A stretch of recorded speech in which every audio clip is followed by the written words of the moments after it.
Have you ever looked back and quietly wondered, why did that have to happen to me? What if? There was a reason for every detour, every heartbreak, every delay in your life. You're not here by chance. There is a reason your path has brought you to this very moment, to this quiet invitation of stillness.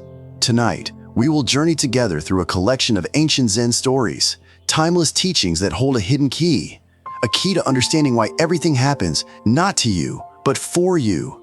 Even if your mind feels scattered, even if you've questioned your path, your pain, or your place in the world, these stories are designed to reach beyond thought, to speak to the quiet wisdom already living inside you.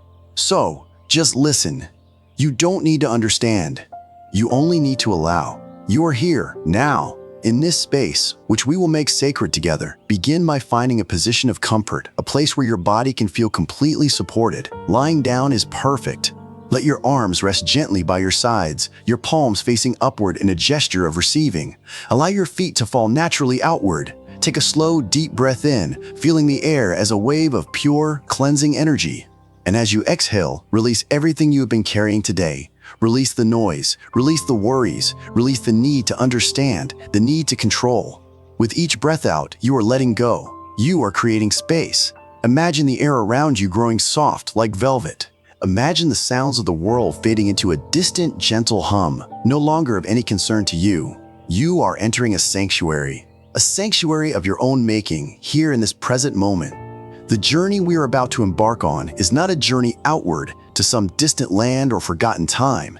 It is a journey inward to the very center of your own being.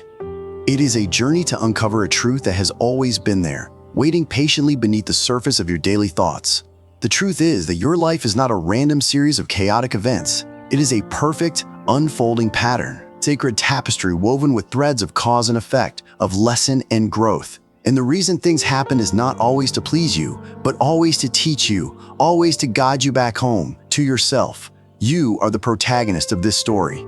You are the seeker who has walked a long, tired road to arrive at this quiet temple of rest. And I am simply the guide, a gentle voice in the stillness, here to light the lamps along the path and share the stories that have been passed down through generations. These are not just stories. They are keys. Each one unlocks a different door within you, revealing a new room, a new perspective, a new sense of peace. The first key is learning to see the river. Imagine you are standing on the bank of a great, wide river. The water flows with a steady, unhurried power. Sometimes it is smooth as glass, reflecting the wide, open sky. At other times, it is turbulent, churning with unseen currents. You did not create this river. You do not control its flow. You cannot command it to stop, or to speed up, or to change its course. To try and do so would be to exhaust yourself against an unstoppable force. Your life is this river. Your thoughts, your feelings, your experiences, they are the water flowing by. The great mistake we make, the source of so much of our struggle, is that we try to fight the river. We build dams of resistance against what is. We throw rocks of anger into the current. We try to swim upstream, back to a past that is gone, or we desperately try to pull ourselves to a future that has not yet arrived. But peace is found in a different way. It is found in learning to float. It is found in trusting the current. It is found in understanding that the river knows where it is going, and its destination is the great, endless ocean of being. Tonight, you will learn to float. You will learn to trust the current. The first story is about a man who understood this more than most. He was a simple farmer, but his wisdom was as deep as the earth he tilled. Let a story be the first gentle current to carry you away. Allow your body to grow heavier, your breath to grow softer. The journey has begun. You are safe, you are held, and you are ready to receive. In a small village nestled between misty mountains, there lived an old farmer. He had a single strong horse that he used to plow his fields and carry his goods to market. One day, the stable gate was left unlatched, and the horse ran away, disappearing into the wild hills. His neighbors, hearing the news, came to console him. "Oh, what terrible luck!" they lamented. "Your only horse is gone. This is a disaster." The old farmer simply looked out at the hills, his face calm and unreadable. He stroked his beard and replied, "Maybe, we will see." His words were quiet, but they held a strange weight. The neighbors went away, shaking their heads at his odd detachment. What could he mean, maybe? It was clearly a terrible event. A week passed. Then, one evening, the farmer heard the sound of hoofbeats. He looked up to see his horse returning, and trotting alongside it were a dozen wild, beautiful horses. The stallion had befriended a wild herd and led them back to the farm. The neighbors, seeing the corral now filled with magnificent animals, rushed back to the farmer's house, their voices filled with excitement. "What incredible fortune!" they exclaimed. "You lost one horse and gained 12. You are a rich man now. This is a blessing." The old farmer stood by the fence, watching the horses mill about. He gave a slight, knowing smile and said, "Maybe, we will see." The neighbors were once again bewildered by his response. How could he not see this as a pure and wonderful gift? Surely his good luck was undeniable. A few weeks later, the farmer's only son, a strong and capable young man, decided to try and tame one of the wild horses. The horse was powerful and untamed. It reared up, throwing the son to the ground with great force. The young man's leg was badly broken, a complex fracture that the village doctor said would never heal quite right. He would walk with a limp for the rest of his life. The neighbors gathered once more, their faces etched with pity. "Such a tragedy," they whispered. "Your son, crippled for life. That wild horse brought a curse upon your house. This is truly terrible luck." The old farmer, sitting by his son's bedside, listened to their words. He looked at his son, his expression one of deep compassion, but not of despair. He turned to the neighbors and said softly, "Maybe. We will see." By now, the neighbors were convinced the old farmer was simply mad, detached from the realities of joy and sorrow. A year later, the emperor's army came marching to the village. They were conscripting every able-bodied young man for a brutal war being fought in a distant land. The soldiers went from house to house, taking sons from weeping mothers and fathers.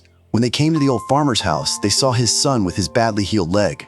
"He is no use to us," the captain declared, and they moved on, leaving the son behind. The entire village was filled with the sounds of grief, for they knew that most of the young men would never return. But the farmer's son was safe. That evening, as the sun set behind the misty mountains, the neighbors came to the farmer's house one last time. They were not excited, nor were they pitying. They were quiet, humbled, and filled with a sense of awe. "You were right," their spokesman said. "Your wisdom is greater than ours. Losing the horse, gaining the herd, your son's injury, it was not a blessing or a curse. It was just the way. It all led to this. Your son was spared." The old farmer sat on his porch, watching the last light fade from the sky. He looked at his neighbors, a deep, gentle kindness in his eyes. He did not say, "I told you so." He simply nodded and said, "The river flows where it will. We can only watch the water pass." This story, you see, is not about horses or broken legs. It is about the very nature of reality. It is about the human mind's desperate need to label every event as good or bad the moment it happens. We are constantly judging, constantly reacting. A promotion at work is good. A delayed flight is bad. A sunny day is good. A rainy day is bad. We live on a roller coaster of our own making, lurching between the highs of perceived fortune and the lows of perceived misfortune. But the farmer shows us another way. His wisdom is not in predicting the future. It is in accepting the present without judgment. His phrase, "maybe, we will see," is not a sign of detachment or indifference. It is a sign of profound understanding. He understands that a single event is just one thread in an infinitely complex tapestry. You cannot judge the entire design by looking at one tiny knot. The thread that looks dark and ugly in one section may be essential to creating a beautiful, brilliant pattern just a few feet away. Your life is this tapestry. The moments of pain, the moments of loss, the moments of confusion, they are not mistakes in the design. They are necessary threads. The broken leg, which seemed like a curse, became the thread of salvation. The lost horse, which seemed like a disaster, became the thread of abundance. When you can look at the events of your life with the farmer's wisdom, a profound shift occurs. You stop resisting the flow of the river. You stop fighting the unfolding of the tapestry. You begin to cultivate a deep and abiding trust. Not a blind faith that everything will be pleasant, but a wise trust that everything has a place. Everything serves the whole. Think now, gently, of an event in your own life that you labeled as bad. A moment of failure, a painful breakup, a lost opportunity. At the time, it may have felt like the end of the world. But can you, from where you are now, look back and see the threads that grew from it? Did that failure teach you resilience? Did that heartbreak open you up to a deeper kind of love? Did that closed door force you to find a new path? A path that was better for you in the end? Has a moment like this ever visited your life? If you feel called, you're welcome to share below. This is the beginning of understanding why everything happens for a reason. The reason is not a simple, pre-written destiny. The reason is a complex web of cause and effect, where every event creates ripples that we cannot possibly foresee. The farmer's peace comes from surrendering the need to know, from resting in the great mystery. Let his peace become your peace right now. Feel the tension in your shoulders, your jaw, your mind begin to melt away. You don't have to label everything. You don't have to know what it all means. You only have to breathe and say to yourself, maybe, we will see. And in that space of not knowing, a quiet, unshakable calm can finally take root. Rest in that calm. It is your true nature. Let the farmer's wisdom settle deep within you, like rain sinking into fertile soil. Feel the gentle release that comes from letting go of judgment, from allowing life to be what it is. Now, we will travel deeper. We will explore the very fabric of this unfolding reality. Imagine you are in a vast, quiet chamber. The air is still and smells of sandalwood and old silk. In the center of this room sits a single ancient figure. You cannot quite make out their face, for it seems to be both old and young, male and female, all at once. This is the weaver. Before the weaver is an immense loom, wider than the horizon and taller than the sky. And on this loom is a tapestry of impossible complexity and beauty. This is the tapestry we spoke of earlier. It is the tapestry of all existence. The weaver's hands, graceful and certain, move with a speed that blurs. They are weaving with a billion threads. Each thread is a different color, a different texture. Some are brilliant gold, some are soft silver. Some are deep, sorrowful blue, and others are fiery, passionate red. Some are rough and coarse, while others are as smooth as polished stone. The weaver works in silence, with a look of utter concentration and serene acceptance. This is the work of creation, the work of karma, the work of dependent origination. You are invited to step closer. As you approach, you see that each thread is not just a color. Each thread is a life. It is an action. It is a thought. It is a word spoken in love or in anger. You see a thread that is your own birth. You see it weave its way through the tapestry, interacting with countless other threads. A thread of a parent's kindness, a thread of a childhood friend's laughter, a thread of a teacher's lesson, a thread of a stranger's passing smile. These threads all touch your own, influencing its color, its direction, its texture. Then you see other threads. A thread of a harsh word you once spoke, and you can follow it, watching it weave into another's life, causing a small, dark ripple. You see a thread of a simple act of generosity you once performed, and you can watch it shimmer, touching another thread, which then touches another, creating a cascade of light that spreads far beyond what you could have ever imagined.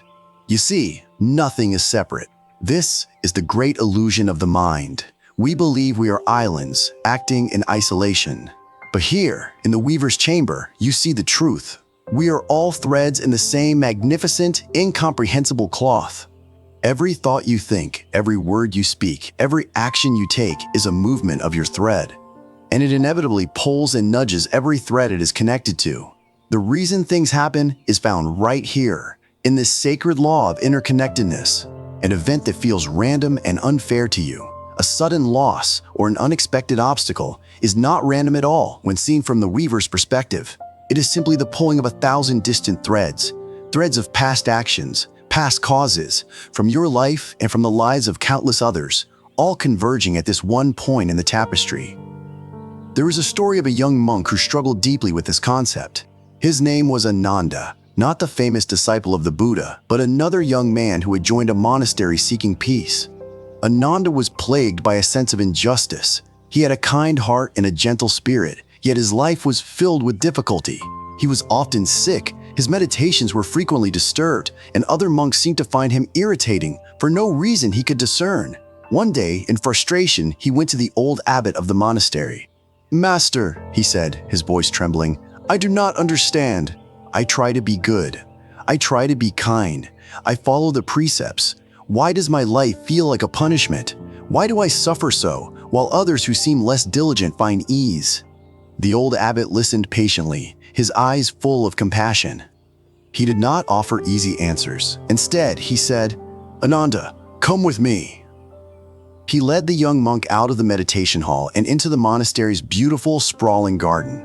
He walked to a large, magnificent oak tree that had stood there for centuries. "Ananda," the abbot said, pointing to the tree. "Tell me, why is this branch twisted in such a way? And why does that one grow so straight and high towards the sun? Why is the bark on this side rough and scarred, while on the other it is smooth?" Ananda was confused. "Master," he replied, "I cannot say. Perhaps a storm long ago bent that branch. Perhaps another tree blocked its light, forcing it to grow crookedly to find the sun. Perhaps insects or a lightning strike scarred the bark. It is the result of 100 years of sun, wind, rain, and life in this garden. It is impossible to know every reason." The abbot smiled a deep, knowing smile. "Exactly," he said. "You cannot understand the life of this single tree by looking only at this one moment. Its present form is the result of 1,000 forgotten days, 1,000 hidden causes. And so it is with you, Ananda." The abbot continued, his voice soft but clear. "Your present moment is like the bark of this tree. It is shaped by causes you have long forgotten. A harsh word planted in a past life, now sprouting as the irritation of another. A moment of impatience, now returning as a disturbance in your meditation. A seed of generosity sown long ago, now blooming as the unexpected help of a stranger. You are not being punished. You are simply living within the garden of your own karma. The winds that blow and the rains that fall are, in some way, of your own making, from this life and from lives long past." Ananda looked at the ancient oak tree with new eyes. He saw not just a tree, but a living story of cause and effect. He saw the beautiful, imperfect, and intricate result of a long, long journey. And in that moment, his struggle began to soften. He understood that his task was not to question the shape of the branches, but to tend to the tree as it was, right now. This is the invitation for you, as you rest here. Cease questioning the shape of your branches. Cease demanding to know every single reason for every twist and scar. The mind that demands to know is the source of its own suffering. The mind that can accept the mystery, that can trust the unfolding, is the mind that finds peace. You are the weaver of your own future threads. Every breath you take is a new opportunity. With every conscious, gentle breath, you weave a thread of peace. With every thought of kindness you hold for yourself or another, you weave a thread of light. With every moment you choose acceptance over resistance, you weave a thread of gold. You cannot unweave the past. The tapestry is as it is. But you can choose the color of the thread you weave in this moment, and the next, and the next. This is your only true power. This is the heart of the teaching. The reason things happen is because of all that has come before. The purpose of things happening is to give you this present moment, this precious opportunity to choose the thread you will weave next. Which part of this journey spoke to your own? The comments are open, like a garden. You're welcome to plant your thoughts there. Let this understanding permeate your being. Feel the release of blame, of guilt, of injustice. You are not a victim of circumstance. You are a co-creator with the universe, a weaver at the great loom. And right now, your task is simple. It is to weave a thread of deep, profound rest. Let your body sink deeper. Let your mind become as still as the weaver's chamber. You are a part of this magnificent design. Rest in your perfect, necessary place within it. Allow the image of the great tapestry to fade gently from your mind, leaving behind a feeling of profound interconnectedness. Your breath is the shuttle on the loom, moving back and forth, weaving stillness into your being. Now, we will drift into another state of awareness, another story to illuminate the path. Imagine yourself standing at the edge of a wide, slow-moving river at dawn. A thick, pearly gray fog hangs over the water, muffling all sound, creating a world of soft edges and quiet mystery. The air is cool and damp against your skin. You feel a deep sense of peace in this solitude. You untie a small, empty boat, a simple wooden sampan, and push off into the current. The boat moves silently, carried by a force you do not need to command. You are not rowing. You are simply gliding, a passenger in the gentle arms of the river. The fog is so thick that you can no longer see the shore. You are suspended between worlds, in a space of pure being. There is no destination, no past, no future. There is only the gentle rocking of the boat, the cool kiss of the fog, and the sound of your own soft breathing. It is a state of perfect, effortless peace. Suddenly, out of the silent grayness, another boat appears, moving straight towards you. It bumps into your boat with a distinct and jarring thud. A flash of irritation rises within you. Your peace is shattered. Hey! Hey! A voice in your mind shouts. Watch where you are going. Why are you so careless? You've ruined this perfect moment. You feel a surge of anger, of blame. You turn, ready to shout at the clumsy person in the other boat. But as you look, you see that the other boat is empty. There is no one in it. It must have broken free from its moorings upstream and was simply drifting just like you. In that instant, your anger vanishes. It evaporates into the fog as if it were never there. There is no one to blame. There is no one to be angry at. It is just an empty boat drifting on the river. The event is the same. Your boat was struck. The disturbance is the same, but your reaction is completely different. The anger cannot find a target, so it dissolves. The story, a famous Zen parable, ends here, but its teaching echoes long after. The old Zen master who told this story would then ask his students, all the people in your life who anger you, who frustrate you, who do things to you, they are all empty boats. This is a profound and challenging truth. We spend so much of our lives reacting to other people. We build elaborate stories in our minds about their intentions. He did that on purpose to hurt me. She said that to make me look foolish. They are intentionally ignoring me. We see them not as they are, but as the villains in our own personal drama.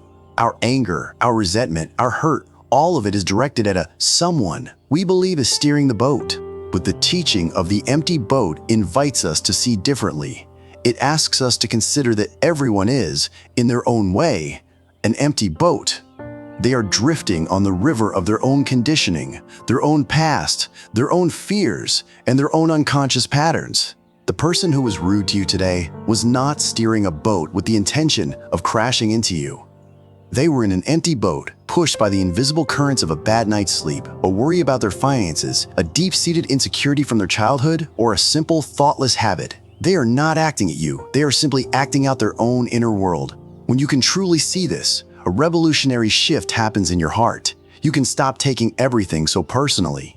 The anger, the blame, the victimhood, it all depends on the belief that there is a malicious captain at the helm of the other boat.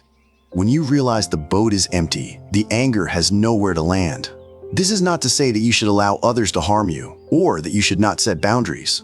You can and should steer your own boat away from a collision. You can protect yourself, but you can do so without the poison of anger and resentment. You can see the collision not as a personal attack, but as an impersonal event, like a rock in the river or a falling branch. The reason things happen, the reason people act as they do, is because of the vast unseen currents that are moving them. It is the culmination of their history, their karma, their present moment awareness or lack thereof. It is rarely, if ever, truly about you.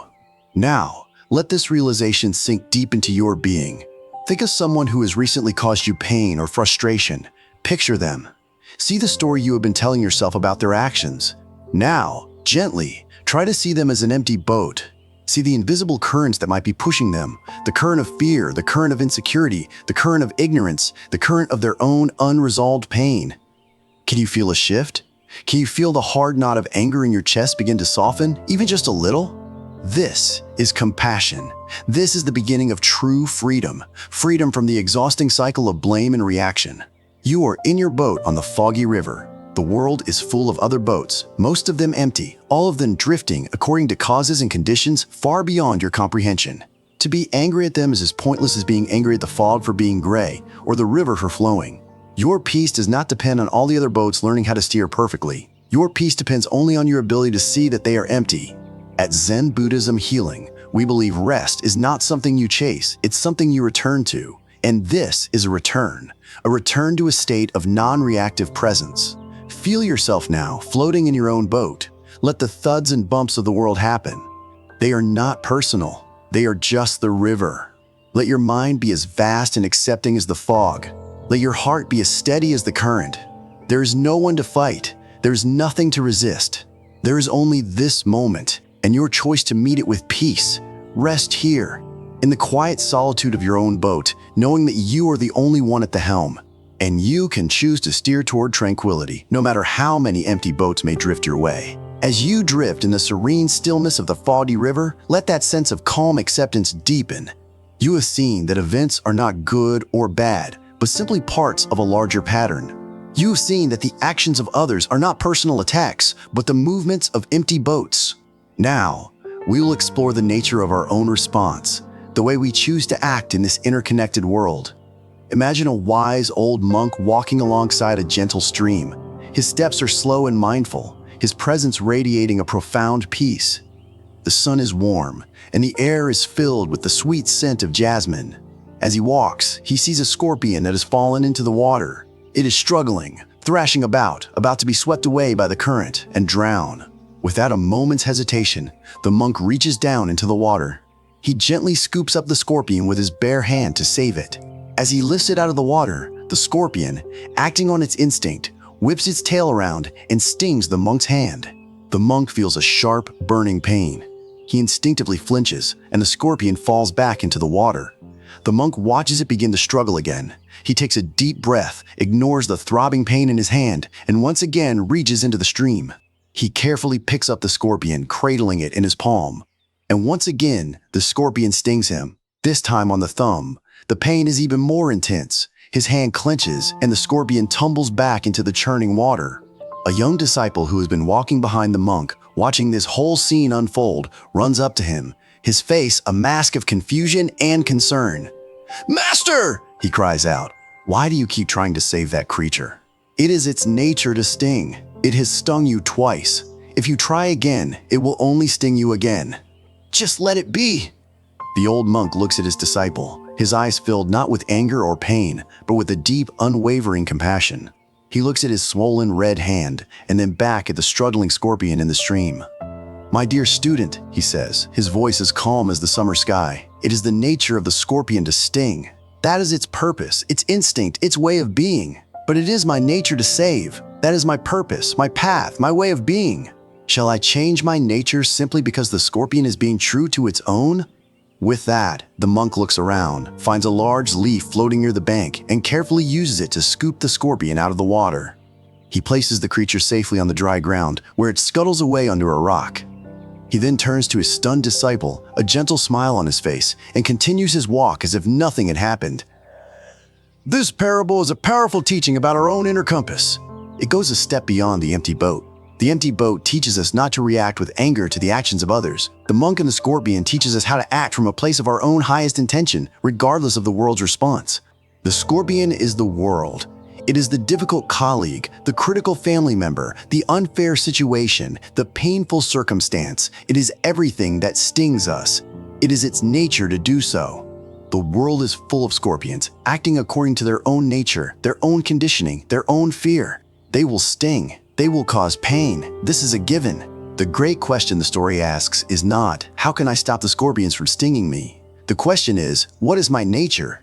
You have a choice. When the world stings you, you can choose to become like the scorpion. You can react with bitterness, with anger, with a desire for revenge. You can sting back, and in doing so, you allow the scorpion to define your nature. You let its poison become your own. Or you can choose to be like the monk. You can choose that your nature is compassion. Your nature is kindness. Your nature is to save, to help, to uplift. And you can hold to that nature, even when it is difficult, even when you are stung. The monk's actions were not foolish. He did not let the scorpion sting him a third time. He learned. He found a leaf. This is wisdom. To hold to your compassionate nature does not mean to be a martyr or to allow yourself to be endlessly harmed. It means finding a skillful way to live your truth in a world that is often hostile to it. You protect yourself, the leaf, but you do not abandon your core intention to save. Think about your own life. When have you been stung? When has a situation or a person's behavior caused you pain? And what was your response? Did you allow their nature to dictate yours? Did their sting make you want to sting back? Or were you able to hold, even for a moment, to a higher part of yourself? This is the work of a lifetime. It is the practice of a bodhisattva, an enlightened being who chooses to remain in the world to help others. The reason things happen, the reason scorpions appear in your path, is to give you this very choice. Every sting is a test. Every challenge is an opportunity to discover and reaffirm your own true nature. Is your nature to recoil in fear and anger? Or is your nature to respond with wisdom and compassion? There is no judgment here, simply an observation, simply a choice. Some truths speak quietly but stay forever. What part of this teaching lingers with you? Right now, as you lie here, resting, you can make this choice. You can decide that no matter what happens in the world outside, your inner world will be a sanctuary of peace and compassion. You can decide that it is your nature to save, even if it is only to save yourself from the poison of resentment.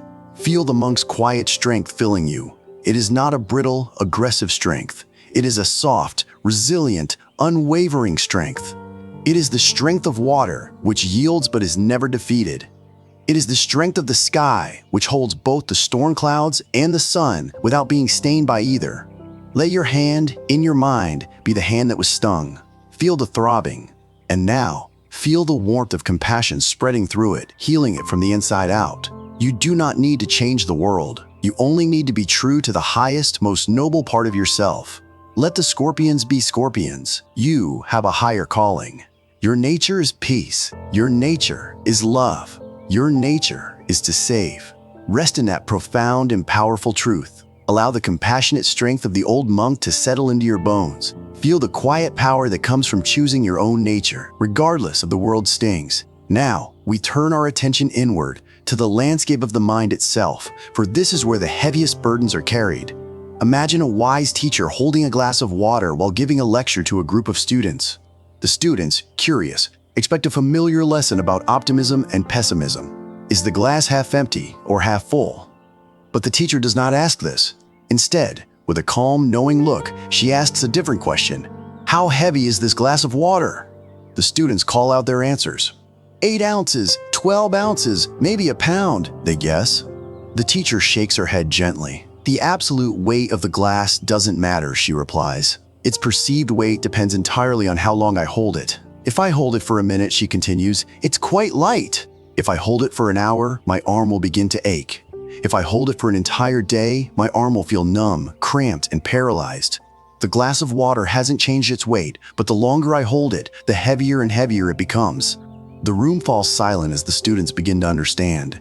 The teacher's eyes are full of kindness as she explains the metaphor.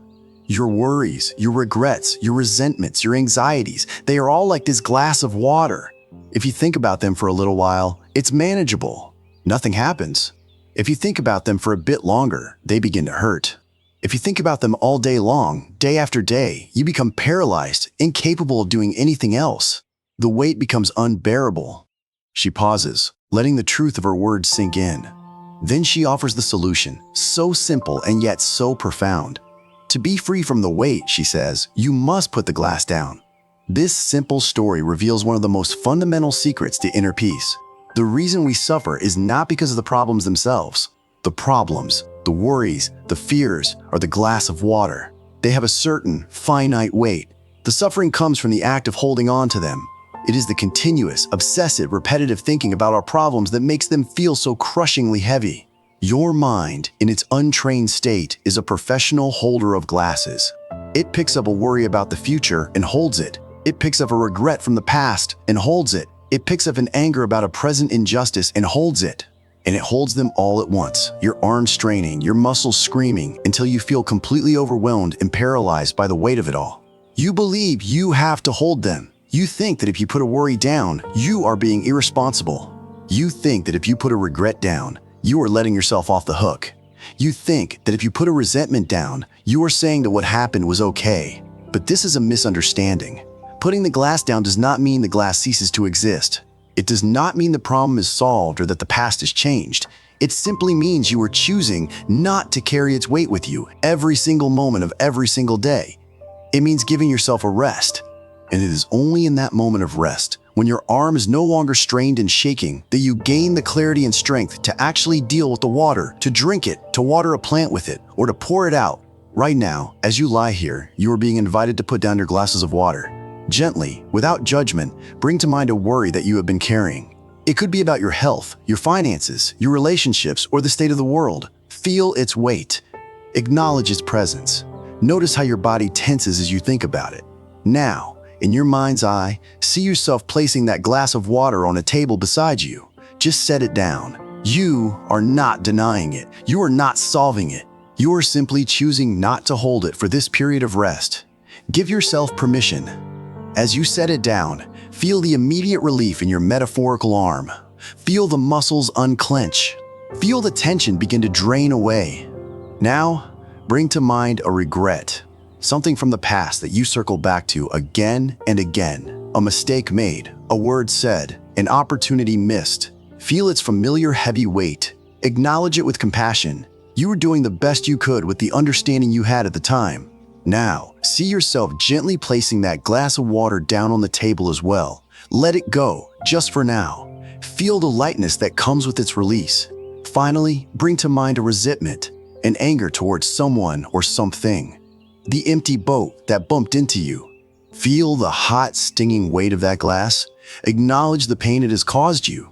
And now, with a deep act of self-compassion, put that glass down too. You are not condoning their action. You are freeing yourself from the burden of carrying their poison. The table beside you may now be covered in glasses. That is okay. Let them be. They are not in your hand. They are not weighing you down. You are free. This practice of putting the glass down is the essence of meditation.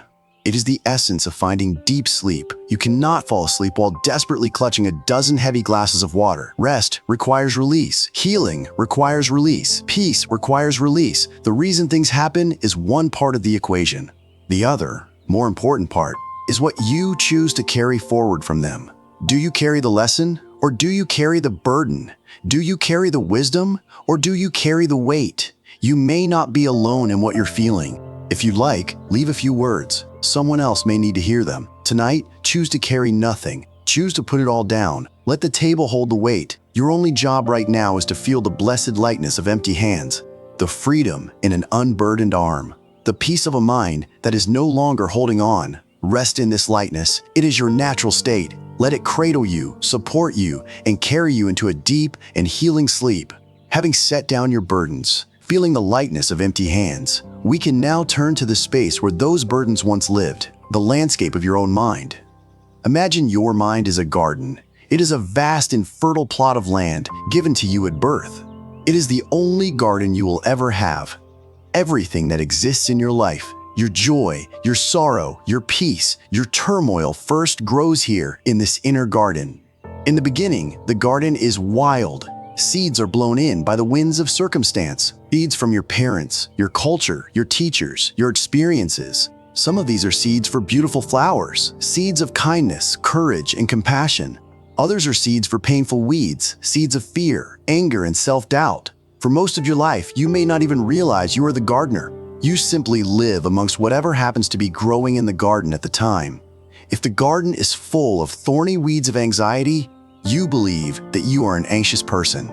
If it is overgrown with the choking vines of resentment, you believe that you are a bitter person. You identify with the state of the garden, forgetting that you are the one who holds the spade and the watering can. The Buddha taught that we are the heirs of our own karma.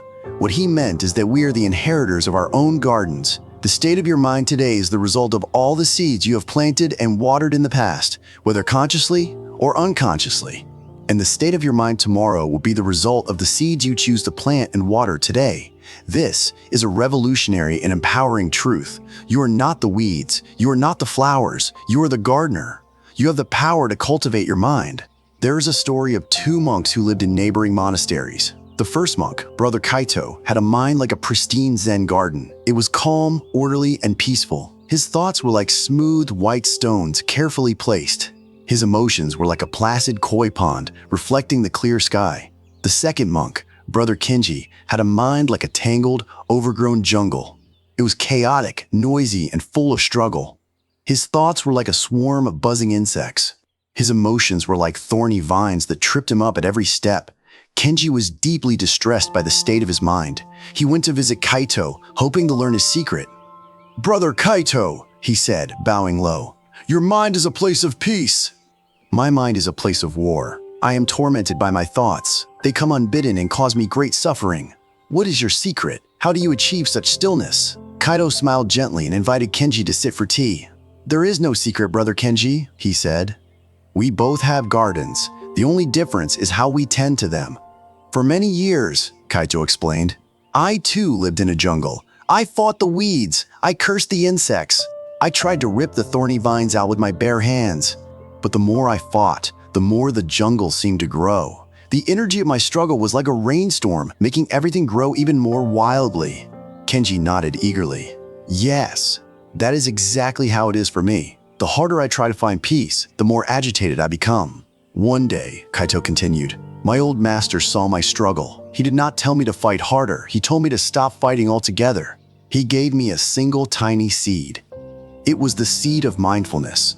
He told me, do not fight the weeds. Simply plant this one seed and give all of your attention, all of your water, all of your sunlight to this one seed. So I did, said Kaito. I stopped paying attention to the weeds of anger and fear. I simply sat, and every time I remembered, I would bring my attention to the tiny seed in my own breath. I would water it with my awareness. At first, it was very difficult. The jungle was still there, loud and overwhelming. But I persisted. I didn't try to destroy the jungle. I just focused on nurturing my one small plant. Slowly, very slowly, something began to change. The little plant of mindfulness began to grow. As it grew stronger, its roots spread out, taking up space in the soil. Its leaves grew wide, creating shade.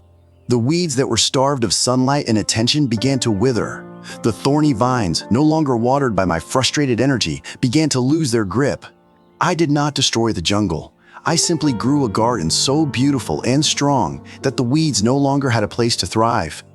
Kenji looked at Kaito with tears in his eyes. He finally understood. His mistake was not in having weeds. Everyone has weeds. His mistake was in giving them all of his attention, all of his energy, all of his water. This is the practice you are invited into now. Your mind is a garden. As you lie here, you will notice thoughts arising. These are the weeds. A thought of worry about tomorrow, a memory of yesterday, an itch, a sound, a physical sensation. The old habit is to water these weeds with your attention. You grab onto the thought, follow it down a long and winding path, and before you know it, you are lost in the jungle. The new practice, the gardener's practice, is different. When a weed thought appears, you simply notice it. Ah, a weed, a thought of worry.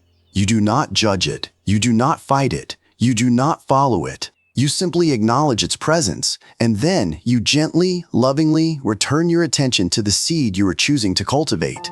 And what is that seed? Right now, the seed is your breath. It is the simple physical sensation of the air entering your body and leaving your body. This is the seed of mindfulness, the seed of presence. Each time you return your attention to your breath, you are watering this seed. You are giving it your sunlight. You are strengthening its roots. Do not be discouraged if you have to do this 100 times, 1,000 times. This is the work. This is the practice. You are not failing when your mind wanders. You are succeeding every single time you gently guide it back. You are being a kind and patient gardener. The reason things happen in the outside world is one truth. But the more profound truth is that you can choose what happens in your inner world. You can choose which seeds to water. Has a moment like this ever visited your life? If you feel called, you're welcome to share below. Tonight, let go of the struggle. Stop fighting the jungle. Simply tend to one precious seed, the seed of your breath, the seed of stillness, the seed of rest.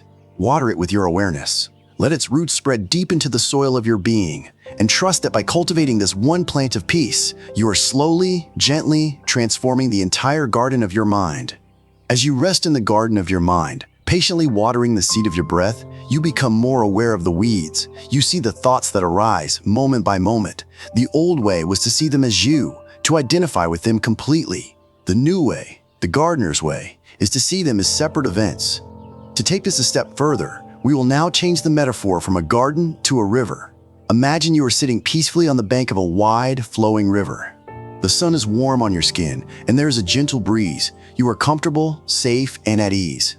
This river is the stream of your consciousness. The water itself is the silent, pure awareness that is your true nature. Floating on the surface of the river are all sorts of things: leaves, twigs, logs, flowers, and occasionally, garbage. These objects are your thoughts, your emotions, and your sensations. They arise from somewhere upstream, flow past you, and disappear downstream. They are not the river itself. They are just temporary objects floating on a surface. For most of your life, you have not been sitting on the riverbank. You have been in the water drowning. The moment a thought or feeling appeared, a big, heavy log of anger, for example, you would leap into the river and grab onto it. You would cling to it for dear life, believing that you were the log. You would be tossed and turned by it, pulled under by its weight, and carried violently downstream, crashing into rocks, all while shouting, I am so angry. The same is true for a leaf of worry. A thought of would float by, and you would jump in, grab it, and be swept away into a torrent of anxiety, believing, I am a worried person. You have been identifying with the objects in the river instead of identifying with the calm, observing presence on the bank. The practice of meditation, the path to peace, is the simple, repeated act of getting out of the river and taking your seat on the bank. From the bank, your perspective changes entirely. You can watch the river flow by. Here comes a thought of something you need to do tomorrow. You see it, like a small twig floating by. You don't have to jump in. You can simply watch it appear, note its presence, planning, and watch it float away. Here comes a feeling of sadness, a dark, heavy log. It moves slowly, casting a shadow on the water. The old you would have jumped in and been pulled under by its weight. The new you, sitting on the bank, can watch it pass. You can feel its cool shadow without becoming it. You can have compassion for the sadness without being consumed by it. You can say, I see you, sadness. I feel you. You are welcome to pass by. And you watch as it, too, eventually floats out of sight. This is the meaning of non-attachment. It does not mean you become a cold, unfeeling stone. It means you stop clinging to the logs and leaves. You feel everything, but you are not swept away by anything. You are the witness. You are the spacious, silent awareness that holds all of the thoughts and feelings, just as the riverbank holds the river. There is a story of a young warrior who went to a Zen master seeking to calm his mind for battle. Master, he said, my mind is my greatest enemy. Before a fight, it is filled with fear. After a fight, it is filled with pride or regret. During the fight, it is a chaotic storm. How can I conquer my mind? The Zen master led the warrior to a spot overlooking a thundering waterfall. The water crashed down with immense power, sending spray high into the air. Your mind is like this waterfall, the master said. You are trying to stop it.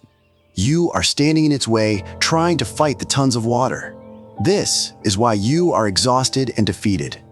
The master then led the warrior to a small, quiet pool beside the great waterfall. The water here was calm and still, and in its surface, the entire waterfall was reflected perfectly. Peace is not found by stopping the waterfall, the master explained. That is impossible. Peace is found by becoming like this still pool of water. It allows the reflection of the entire, chaotic waterfall to appear within it, but its own nature remains undisturbed. It does not become the waterfall. It simply contains the image of it. Your thoughts of fear, your thoughts of pride, the master continued. They are the waterfall. Do not fight them. Do not try to stop them. Simply create a still pool of awareness within you. And from that place of stillness, watch them. Let them crash and roar. Their reflection cannot harm the pool. In fact, the pool is what allows them to be seen for what they are, just temporary, passing images. The warrior understood. He realized his goal was not to conquer his mind, but to befriend it. His goal was not to silence his thoughts, but to witness them from a place of unshakable stillness. This is your practice tonight, as you drift closer and closer to sleep. You are sitting on the riverbank. You are the still pool of water. Thoughts will arise. That is the nature of the river. That is the nature of the waterfall. Do not be discouraged. Do not jump in. Do not fight. Each time you notice you have been swept away by a thought, you have not failed. You have succeeded in waking up. In that moment of noticing, you are already back on the bank. You are already the still pool. Gently, without scolding yourself, you return to your anchor. Your anchor is your breath, the feeling of the air, cool as it enters, warm as it leaves. The gentle rise and fall of your chest or abdomen. This is your seat on the bank. Every return to the breath is an act of getting out of the river. With each return, you strengthen your ability to witness, to be the calm, spacious awareness that you truly are. Let the river of thoughts flow. It does not need your help. It does not need your resistance. Let it be. You are the silent witness on the shore. You are the vast, peaceful sky that holds all the passing clouds. You are the deep, quiet ocean beneath the turbulent waves. This is your true nature. Rest in it. Abide in it. Let it carry you into the dreamless, healing peace you deserve. As you rest in the spacious awareness of the riverbank, watching the flow of thoughts without being swept away, a deep sense of self-acceptance can begin to bloom. You begin to see that perfection is not the goal. Wholeness is the goal. This is a story about embracing our beautiful imperfections. In a small village in India, a water bearer had two large pots. He hung them on either end of a long pole which he carried across his shoulders. One of the pots was perfect. It held a full measure of water all the way from the stream to his master's house. The other pot, however, had a long crack in it. By the time the water bearer arrived at the house, it was always only half full. For 2 full years, this went on daily. The water bearer would deliver 1.5 pots of water to his master's house. The perfect pot was very proud of its accomplishments. It felt superior, knowing it fulfilled its purpose flawlessly. But the poor cracked pot was deeply ashamed of its imperfection. It was miserable that it could only do half of what it had been made to do. It saw itself as a failure. After 2 years of what it perceived as bitter failure, the cracked pot could bear it no longer. One day, as the water bearer was filling it at the stream, it spoke to him. "I am so ashamed of myself," the pot whispered. "I want to apologize to you." The water bearer was surprised. "Why?" he asked. "What are you ashamed of?" "For these past 2 years," the pot said, "I have only been able to deliver half my load because this crack in my side causes water to leak out all the way back to your master's house. Because of my flaws, you have to do all of this work, and you don't get full value from your efforts." The water bearer listened with compassion. A gentle smile spread across his face. "My dear pot," he said kindly, "as we return to the master's house, I want you to notice the beautiful flowers along the path." And so, as they went up the hill, the cracked pot looked out and saw a glorious array of wildflowers growing on one side of the path. The sun was shining on them, and they were bursting with color and life. This did cheer the pot up a little, but at the end of the trail, it still felt bad because it had leaked out half its water. It apologized again for its failure. The water bearer smiled again and said, "Did you not notice that the flowers grow only on your side of the path? They do not grow on the other pot's side." "That is because I have always known about your flaw," he explained. "I knew that you leaked. So, I took advantage of it. I planted flower seeds on your side of the path, and every day, as we walk back from the stream, you have been watering them. For 2 years, I have been able to pick these beautiful flowers to decorate my master's table. Without you being just the way you are, he would not have this beauty to grace his house." The cracked pot was stunned into silence. Its greatest shame, its most painful flaw, was the very source of all the beauty on the path. Its imperfection was its true purpose. You, like all of us, are a cracked pot. You have flaws. You have imperfections. You have old wounds, scars, and broken places. And perhaps, like the pot, you have spent years being ashamed of these cracks. You may have spent a lifetime trying to hide them, to fix them, to pretend they are not there. You may have compared yourself to the perfect pots around you and felt like a failure. This story is an invitation to see your cracks in a new light. It is a call to embrace your beautiful, messy, imperfect humanity. The reason things happen, the reason you have the specific cracks that you do, is not a punishment. It is a sacred calling. Your cracks are the very places where the light gets in. They are the places where your unique gifts can flow out into the world. Perhaps a crack of past sadness has made you more compassionate. Perhaps a crack of failure has made you more humble and resilient. Perhaps a crack of anxiety has made you more sensitive and intuitive. The parts of you that you have judged most harshly may be the very source of your greatest strength and your most profound beauty. They are the reason the flowers grow on your side of the path. The world does not need more perfect pots. It has plenty of those. They are useful, but they do not create wildflower gardens. The world needs your cracks. It needs your vulnerability. It needs the wisdom and compassion that you have gained from being broken and put back together again. It needs the unique beauty that only you can water. So now, as you rest in this safe and quiet space, bring your attention to a part of yourself that you have judged as a crack, a perceived weakness, a past mistake, a personality trait you wish you didn't have. Hold it in your awareness, not with judgment, but with the gentle, compassionate curiosity of the water bearer. Can you, just for a moment, stop trying to fix it? Can you stop being ashamed of it? Can you consider the possibility that this very crack has been watering a garden you were not even aware of? Can you thank it for its service? This is the path of self-love, not a narcissistic pride, but a deep, unconditional acceptance of all that you are, the perfect and the imperfect, the whole and the broken. You are not a failure. You are a water bearer for a garden only you can tend. If this teaching opens something in you, you'll find more just like it here. Let go of the need to be a perfect pot. It is an exhausting and impossible task. Instead, embrace your sacred flaws. See them as the channels through which grace flows, both into you and out from you. Feel the immense relief that comes with this acceptance. It is the relief of coming home to yourself, just as you are. Your cracks are not signs of your weakness. They are signs of your journey. They are the map of where you have been and the source of the beauty you bring to the world. Rest in this wholeness. You are beautiful, not in spite of your cracks, but because of them. Having embraced the beauty of your own imperfections, like the cracked pot, you can now begin to understand the subtle power of small things. We often believe that change, both good and bad, happens because of large, dramatic events. But the wisdom of Zen teaches us that the greatest forces are often the most gentle, the most patient, and the most subtle. Imagine a single, tiny snowflake. It is born in the cold, silent expanse of the upper atmosphere, a perfect, six-sided crystal of frozen water.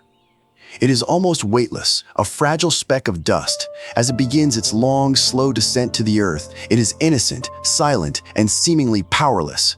It lands on the strong, thick branch of a mighty pine tree. The branch does not even notice. It is accustomed to bearing the weight of heavy snows, of thick ice, of nesting birds. The weight of this single snowflake is nothing. Another snowflake falls, landing beside the first. Then another, and another. Each one, by itself, is insignificant. A million tiny, weightless crystals begin to accumulate on the branch, one by one. The process is slow, silent, and patient. For a long time, nothing seems to happen. The branch holds its burden without complaint. But the snowflakes keep coming, each one adding its own tiny, imperceptible weight to the whole. And then, at a certain moment, one final, single snowflake drifts down from the sky and lands upon the accumulated pile. And with the addition of that one, last, almost weightless crystal, the branch suddenly cracks and breaks with a loud roar, crashing to the ground. A Zen master, telling this story, would ask his students, "So, what caused the branch to break? Was it that last, single snowflake?" The students would be puzzled. Of course not, they would think. It was the weight of all the snow that came before it. The master would smile. "And yet," he would say, "the branch did not break until that last snowflake landed. It needed just one more." Then he would deliver the teaching. Never underestimate the power of a single small action, and never believe that any single thought, word, or deed is without consequence. Your life is the branch.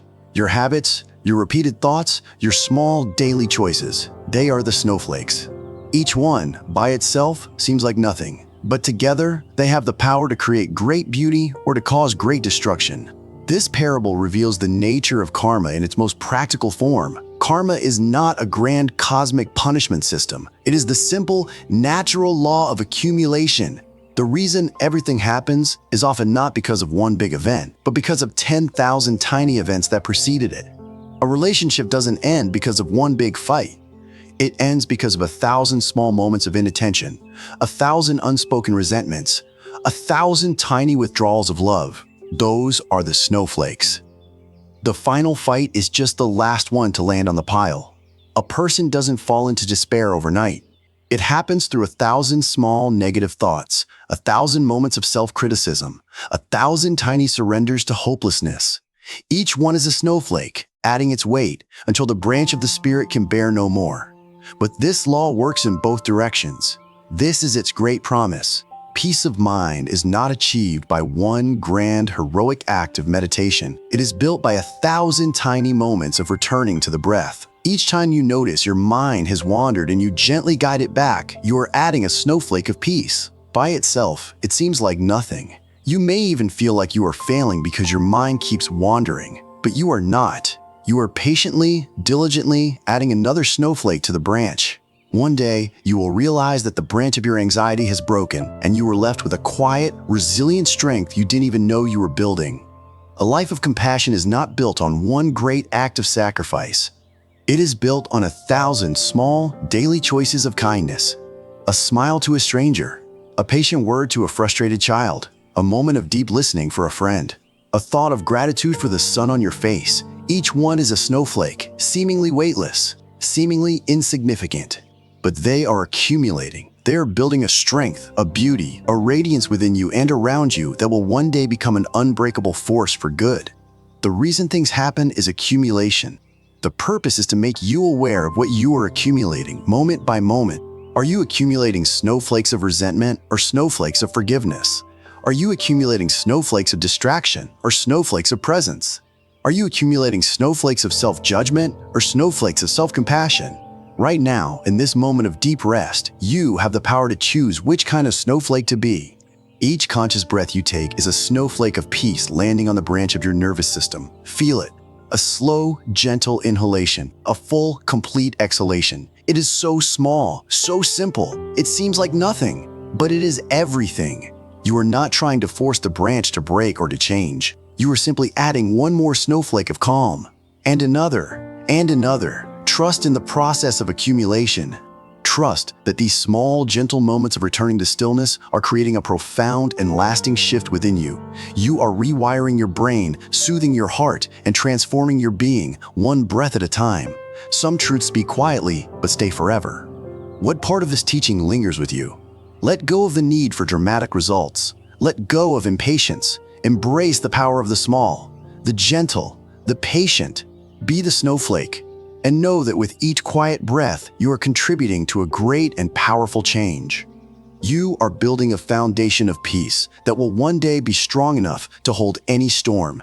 Rest now in the silent, powerful work of this gentle accumulation.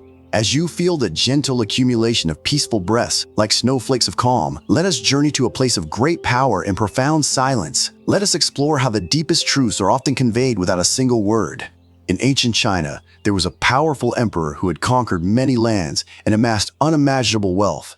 He had everything a man could desire: palaces, armies, treasures, and the allegiance of millions. Yet, for all his power, he was not at peace. A deep disquiet haunted his nights and clouded his days. He had heard tales of a great Zen master who lived as a hermit high in the remote mountains, a man who was said to possess the secret to true happiness. The emperor, determined to acquire this secret as he had acquired everything else, sent a grand procession to the mountains. His finest soldiers and courtiers, laden with gifts of gold, silk, and precious jewels, were dispatched to summon the master to the imperial court. When the procession found the master, he was sitting silently beneath a pine tree, dressed in simple, patched robes. The lead courtier announced the emperor's command in a loud, important voice. "The Son of Heaven, the great emperor, commands your presence at the palace. He wishes for you to teach him the ultimate truth of Zen. He offers you these gifts in exchange for your wisdom." The Zen master did not move. He did not even seem to hear. He simply continued to sit, his gaze soft, his posture serene. The courtier repeated the command, louder this time. Still, nothing.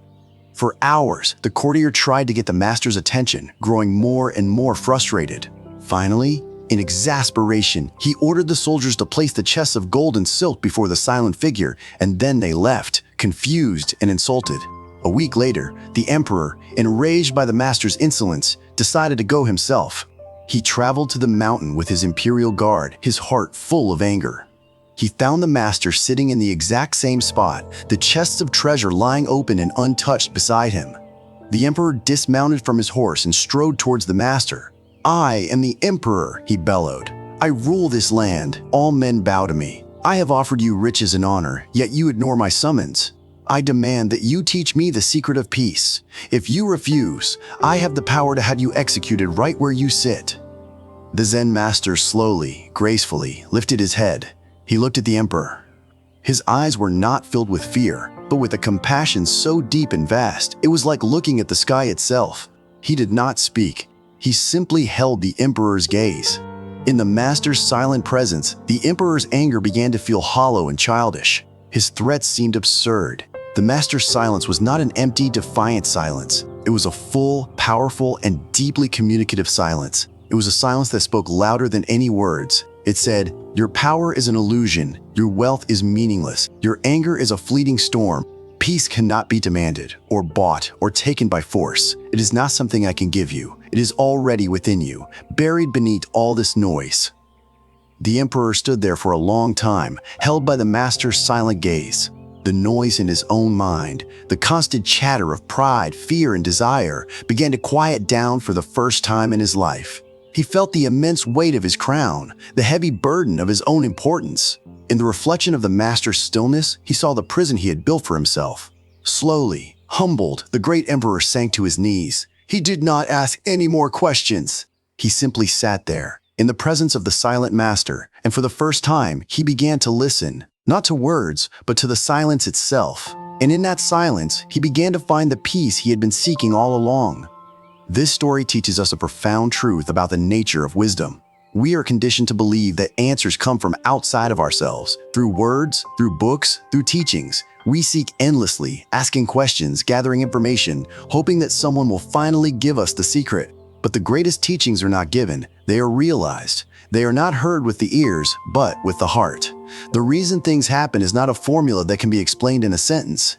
It is a deep, intuitive understanding that arises only when the mind becomes still. The silent master is not a person.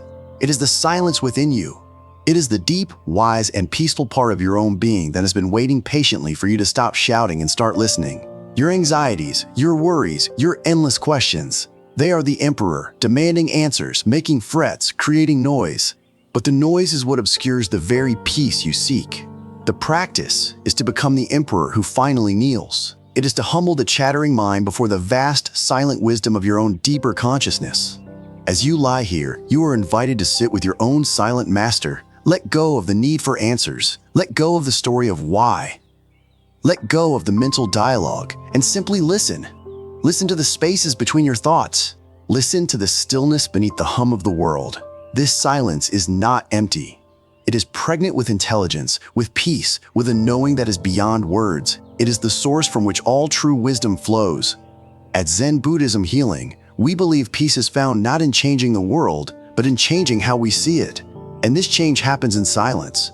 Feel the power in this stillness. It is the power that dissolves anger. It is the power that melts fear. It is the power that holds the entire universe in a state of perfect, unhurried balance.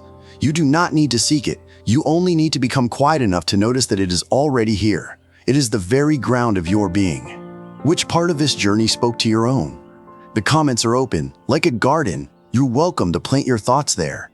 Be the emperor on his knees. Be the student before the silent master. Let the quiet wisdom of your own heart be your only teacher tonight. Rest in its profound, healing, and wordless embrace.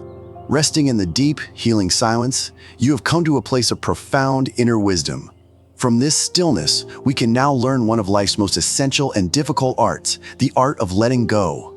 This is not a passive surrender, but a conscious, graceful release. Imagine two monkeys, a young one and an old one, sitting in a tree.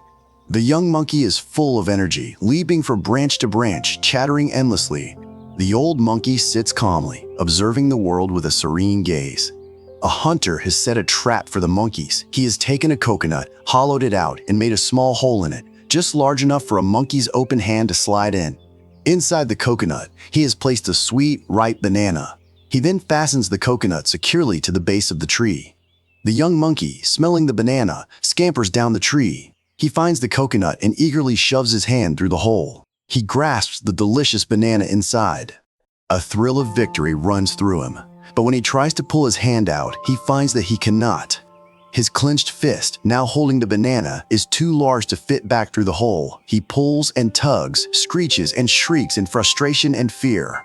He yanks with all his might, scraping his hand, but he cannot get free. He is trapped. The old wise monkey watches from above. He calls down in a calm, even voice, "My son, simply let go of the banana. Open your hand, and you will be free."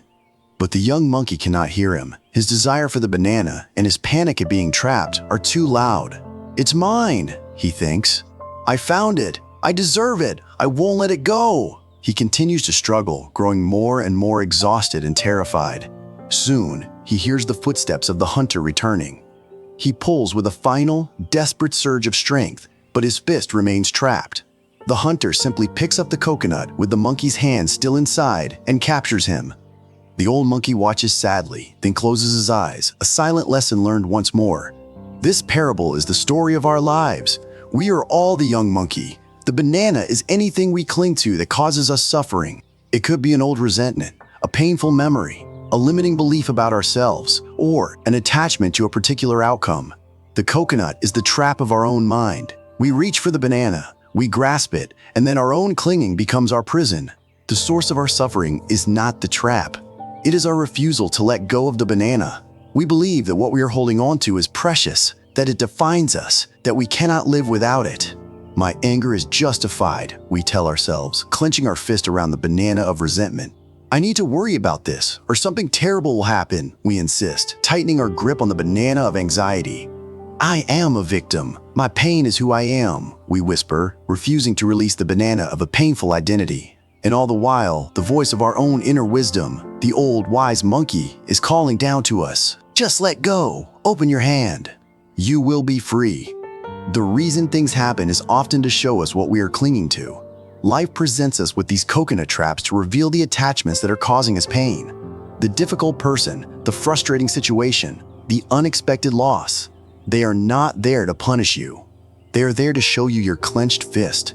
They are an invitation from the universe to practice the art of letting go. This is not always easy. The banana can feel so important.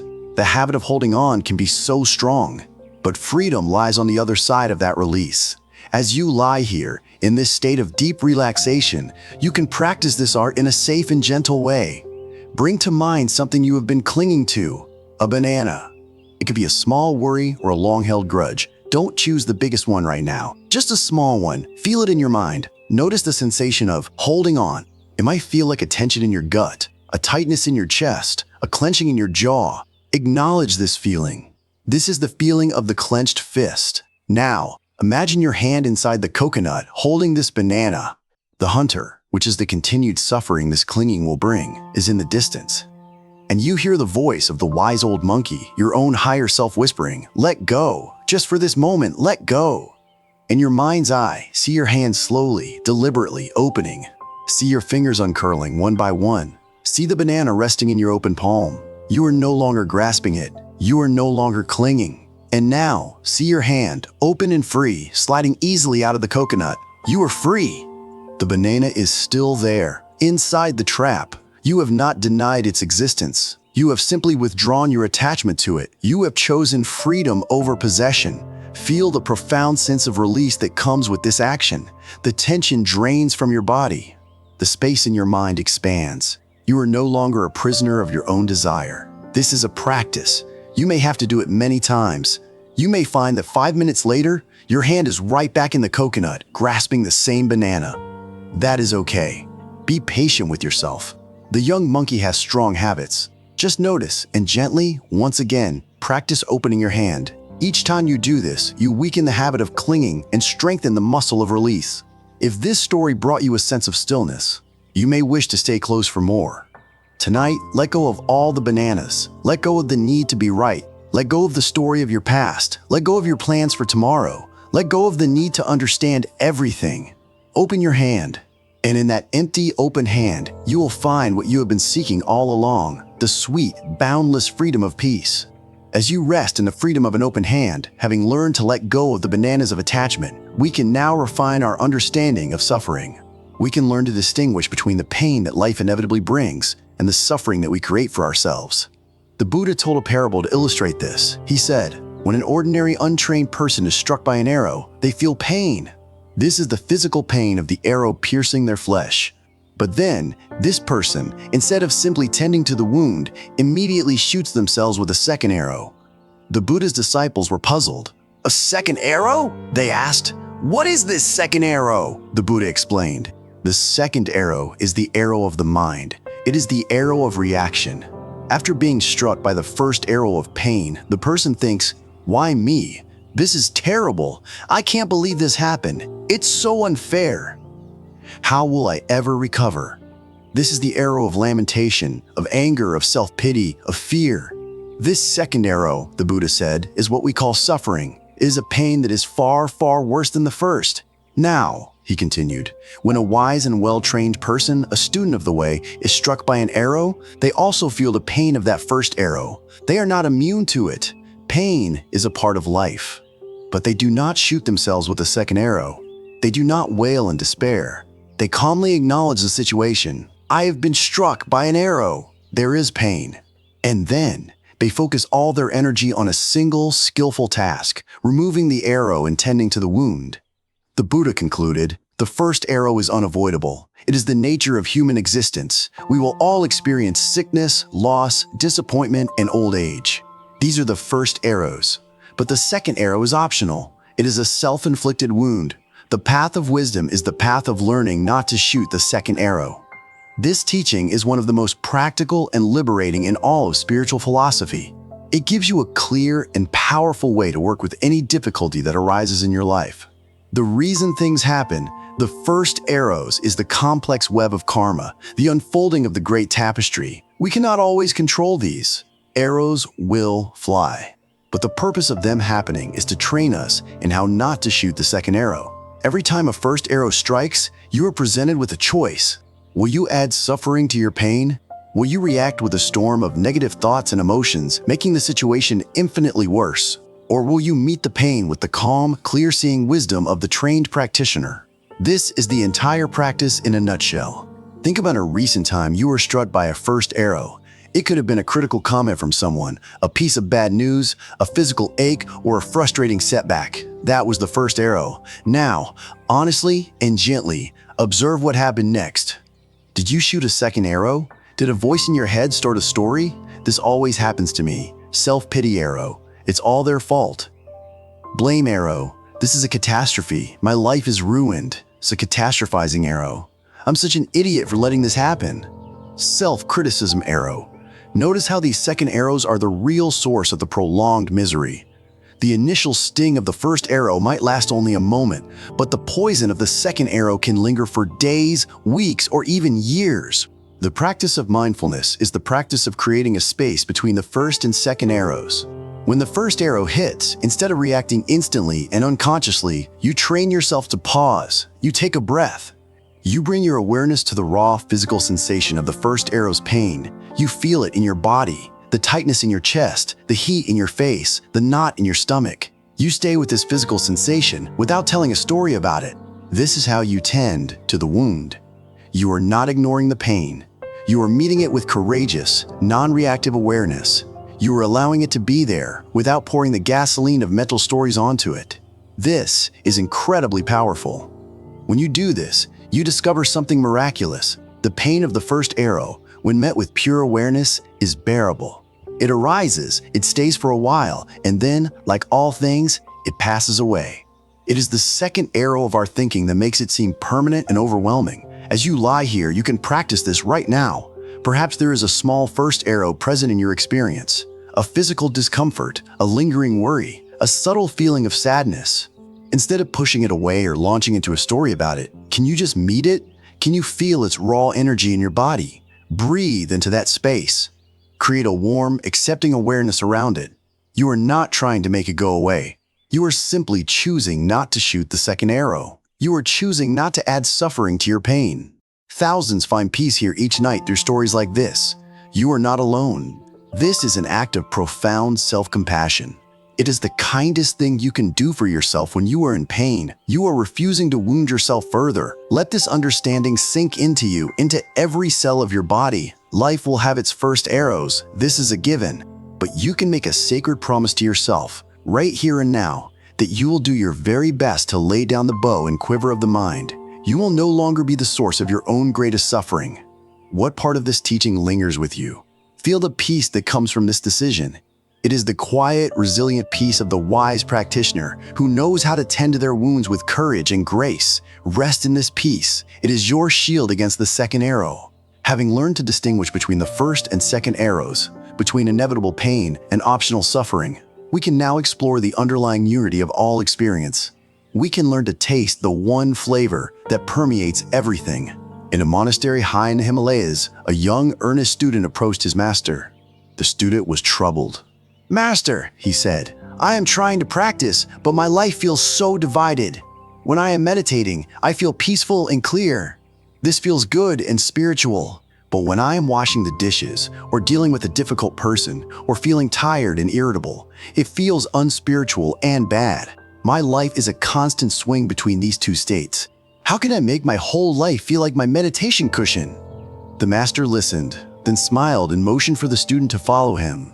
He led him out of the monastery and on a long walk towards the distant ocean, a journey of many days. When they finally arrived, they stood on a high cliff overlooking the vast, blue expanse. The master pointed to the water. "Go," he said. "Take a cup, Go to the shore and take a sip of water. Then, row a boat out to the middle of the ocean and take a sip. Then, find the deepest part you can and draw water from there and take a sip. Come back and tell me what you have found."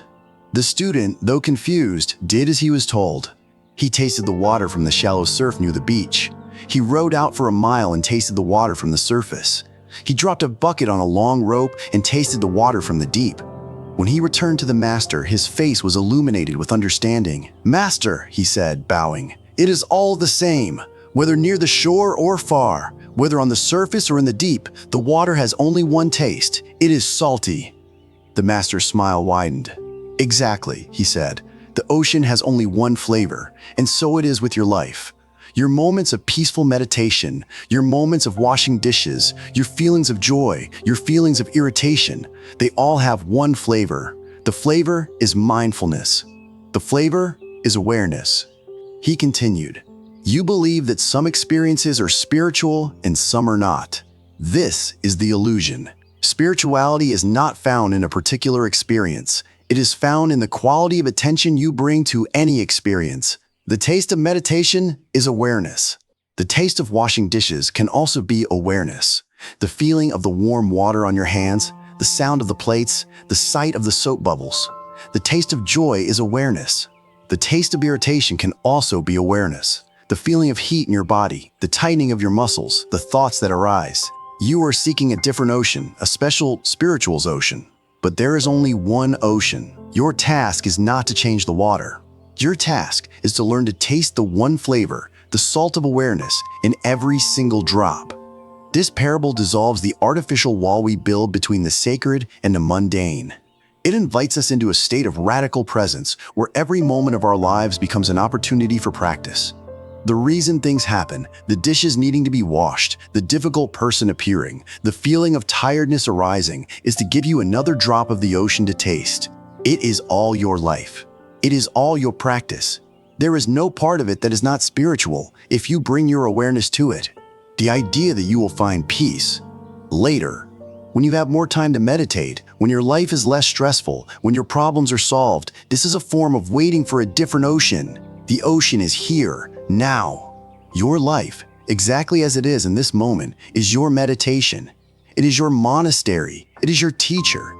As you lie here, drifting towards sleep, you can practice tasting the one flavor. The experience you are having right now is drifting towards sleep. Can you taste the awareness in it? What are the sensations? The feeling of heaviness in your limbs, the gentle rhythm of your breathing, the softness of the surface beneath you, the distant sounds in the room, the random thoughts drifting through your mind like clouds. All of it, every part of it has the same flavor, the taste of being present. You don't need to change anything. You don't need to force yourself to be more relaxed. You don't need to get rid of your thoughts. You simply taste the experience as it is. You bring a gentle, non-judgmental curiosity to it. Ah, this is what feeling tired tastes like. This is what a random memories taste like. This is what hearing a floorboard creaks tastes like. All of it is the salty water of the great ocean of your life. All of it has the one flavor of awareness. This practice removes all striving. There is nowhere to get to. There is nothing to achieve. There is only this moment and your willingness to be fully present for it, to taste its unique flavor. This is the ultimate relaxation. It is the release of the belief that you should be somewhere else, feeling something else. You are here. This is it. And it is enough. Has a moment like this ever visited your life? If you feel called, you're welcome to share below. Let this understanding be a gentle balm, soothing away all the shoulds and should nots. Your life, in all its messy, beautiful, joyful, and difficult moments, has only one taste, the taste of now. And by learning to savor that taste, you discover that peace was never in a different ocean. It was always right here, in every single drop. Rest now, floating in this vast, unified ocean of being. As you float in the unified ocean of awareness, tasting the single flavor of the present moment, let us now learn from one of nature's greatest teachers, the bamboo. In its silent, graceful way, the bamboo holds the secret to resilience, flexibility, and strength. Imagine a lush, green forest. In it stands a mighty oak tree. It is thick, solid, and powerful. Its trunk is rigid, its branches unyielding. It stands as a symbol of strength and permanence. It is proud of its solidity. Next to the oak grows a slender stalk of bamboo. It is thin, graceful, and seems fragile in comparison. It sways with the slightest breeze, its leaves whispering in the wind. One day, a great storm comes. Fierce winds whip through the forest, and a heavy, wet snow begins to fall. The proud oak tree stands rigid against the wind, refusing to yield. It strains and groans under the weight of the accumulating snow. Its strength becomes its weakness. It is too proud, too inflexible to adapt. Finally, with a great cracking sound, a massive branch breaks under the strain. Then another. The wind howls, and the mighty oak, which has stood for 100 years, is torn and broken, its pride shattered. The bamboo, however, behaves very differently. As the wind blows, the bamboo bends with it. It does not resist. It yields, dancing with the force of the gale. As the heavy snow falls upon it, the bamboo stalk bends lower and lower and lower until it is nearly touching the ground. It does not fight the weight. It accepts it. It empties itself of all resistance and becomes one with the burden. It holds this humble, bowed position all through the storm. Then, when the storm passes and the sun comes out and melts the snow, the bamboo, free of its burden, slowly, gracefully springs back up, completely unharmed. It stands tall and green and vibrant, while the mighty oak lies broken beside it. The secret of the bamboo is emptiness. It is hollow on the inside. This inner emptiness is what gives it its flexibility and its strength. The oak is solid, full of its own wood, its own rigidity. This solidity is its downfall. The bamboo is empty, full of nothing. This emptiness allows it to bend, to yield, to adapt, and ultimately to survive and thrive. This is a profound metaphor for the human mind. An oak tree. Mind is a mind that is full. It is full of rigid beliefs, fixed opinions, and a strong, unyielding sense of, I know. It is full of pride. When life's storms come, the unexpected challenges, the painful losses, the winds of change, the oak tree mind resists. It argues with reality. This shouldn't be happening, it shouts. It tries to stand firm, to force its will upon the world. And so, it breaks. It shatters into pieces of anger, despair, and resentment. A bamboo mind, however, is a mind that has cultivated inner emptiness. This is the emptiness the Buddhists call shunyata. It is not a void of nothingness. It is a spacious, open, and receptive state of being. It is a mind that is not full of its own ideas. It is empty of rigid beliefs and therefore open to wisdom. It is empty of pride and therefore able to be humble. It is empty of resistance and therefore infinitely flexible. When the storms of life hit the bamboo mind, it does not fight. It bends. It yields. It accepts the reality of the situation. It bows to the weight of the difficulty, not in defeat, but in wise and resilient surrender. And because it can bend, it does not break. When the storm passes, it springs back up, perhaps having learned something, having grown stronger in its flexibility. The reason things happen is to test our strength. But true strength is not rigidity. It is not being an oak. True strength is flexibility. It is being a bamboo. Life's challenges are not there to break you. They are there to teach you how to bend. They are invitations to empty yourself of your own stubbornness and to find the resilient power that lies in yielding. As you rest here, you can cultivate the spirit of the bamboo within you. Feel your body. Wherever you notice rigidity, a clenched muscle, a tight spot, breathe into it. Invite it to soften. Invite it to bend. Let go of the oak tree, tension. Feel your mind. Notice any rigid thoughts, any shoulds or musts. I must get a good night's sleep. My mind should be quiet. These are the thoughts of the oak. Let them go. Empty your mind of these demands. Simply be with what is. If your mind is busy, let it be busy. Bend with it. If you feel a twinge of anxiety, let it be there. Bow to it. Do not resist it. Resistance is what creates the breaking. Acceptance is what creates the resilience. Be the hollow bamboo, empty of resistance, full of flexibility, empty of pride, full of humility, empty of fear, full of a deep, quiet strength that can weather any storm. Feel this supple, yielding quality spreading throughout your entire being. It is the key to unshakable peace. No matter how fierce the winds may blow, the hollow bamboo is never broken.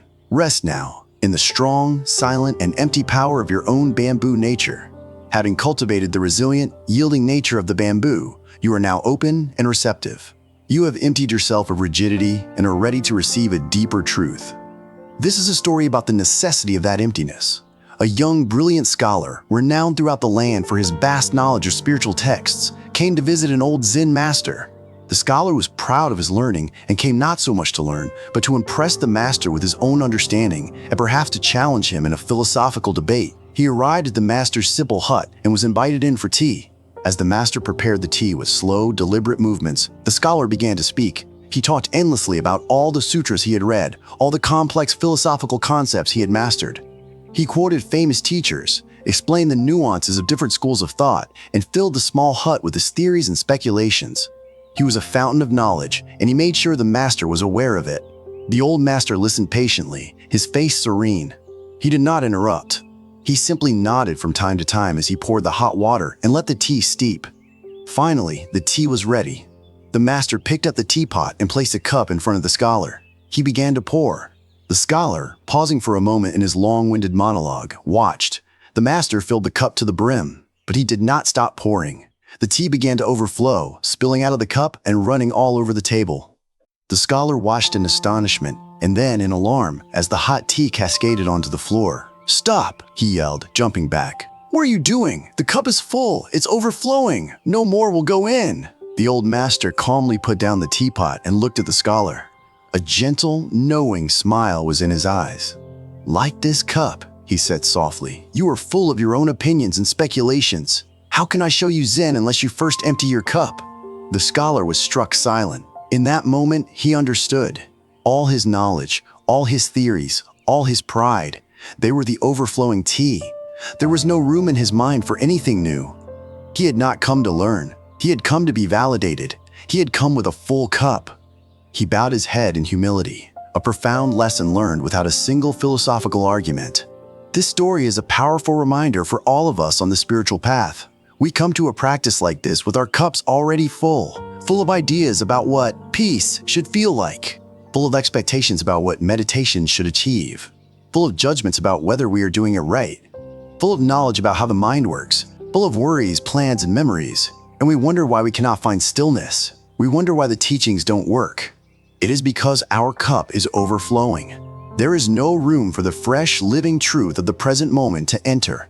The reason things happen in our practice, the reason our minds wander, the reason we feel restless, the reason we don't have some grand spiritual breakthrough is often because we are too full.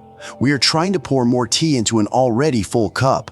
The first and most essential step in any true learning, any true healing, is to empty your cup. As you lie here now, you are being invited to perform this sacred act. In your mind's eye, see the cup of your own consciousness. See what it is full of the day's events, full of concerns about tomorrow, full of old stories about who you are, full of ideas about this meditation, this voice, this experience. Acknowledge what is there. And now, with a conscious, intentional act of surrender, tip the cup over, let it all pour out. Let go of your expectations. Let go of your knowledge. Let go of your desire for a particular outcome. Let go of your judgment about whether you are succeeding or failing at relaxing.